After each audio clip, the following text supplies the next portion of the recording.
আসসালামু আলাইকুম ওরহমতুল্লাহি ওবরাকাত।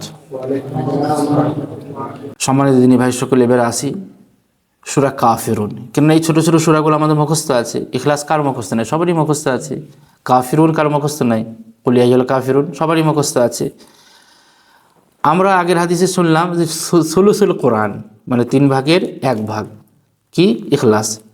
আচ্ছা, এই কাফিরুন সম্পর্কে রাসূল করিম সাল্লাল্লাহু আলাইহি ওয়াসাল্লাম বলেছেন, মান কারআ কুল ইয়া আইয়ুহাল কাফিরুন আদালাত লাহু বিরুবিল কোরআন। 1/4 অংশ, 4 ভাগের 1 ভাগ, অর্থাৎ 4 বার পড়লে 1 বার কোরআন খতমের সব পাওয়া যাবে। হাদিসটা আপনার তিরমিজিতে আছে।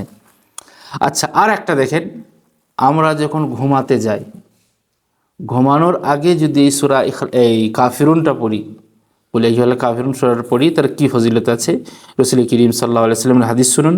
আবু দাউদের 5057 নম্বর হাদিসটি আছে। ফারওয়া বিন নাওফাল উনি বলছেন যে আমার আব্বাকে রাসূল করিম সাল্লাল্লাহু আলাইহি ওয়াসাল্লাম, অর্থাৎ নাওফালকে, ফারওয়া বলছেন যে নওফালের জন্য, যে আমার আব্বা নওফালকে রাসূল করিম সাল্লাল্লাহু আলাইহি ওয়াসাল্লাম বলেছেন, ইকরা কুল ইয়া আইয়ুহাল কাফিরুন, তুমি কুল ইয়া আইয়ুহাল কাফিরুন পড়ো, সুম্মা নাম, তারপরে ঘুমাও, আলা খাতিমাতিহা, অর্থাৎ শেষ করে সূরা কাফিরুন শেষ করে ঘুমাও, ফাইন্নাহা বারাআতুম মিনাশ শিরক, এটা শিরক থেকে মুক্তির উপায়। অর্থাৎ আপনি যখন সূরা কাফিরুন পড়ে ঘুমাবেন, অর্থাৎ শিরক থেকে আপনি মুক্তি লাভ করলেন। এটা ফজিলত আছে।